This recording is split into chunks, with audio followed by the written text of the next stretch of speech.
Please click the subscribe button so we can provide lengthier content of messages to you. I am the Prophet Jerry Nwokolo. I am continuing in the series how to identify false preachers and false prosperity gospel preachers. One of the marks of a false preacher or a false teacher or false pastor is this: they are given to sensuality. They are given to sensual pleasures, and they love money.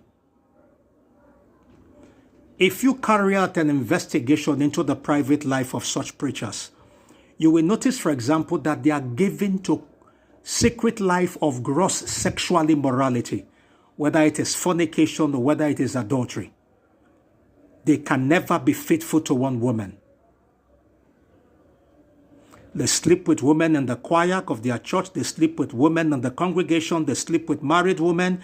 They commit all forms of sexual abominations and vices while professing to be ministers of the gospel. A true minister of the gospel understands that his consecration and his calling hinges on what? On sexual chastity. It hinges on what? Abstinence from all forms of sexual vice. Correctly put, 1 Thessalonians chapter 5.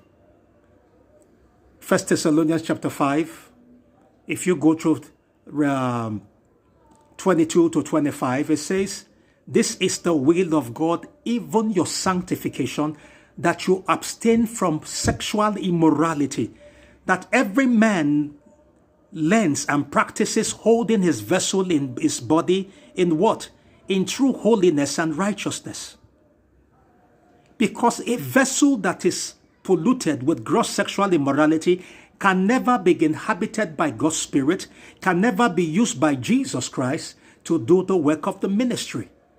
And because sensuality is a hallmark of false gospel preachers, false teachers, false bishops, false overseers, you notice that Satan is really the person who is ruling their lives and ruling their ministries and controlling them, even though they preach pious words to give an impression that they are working for Jesus Christ.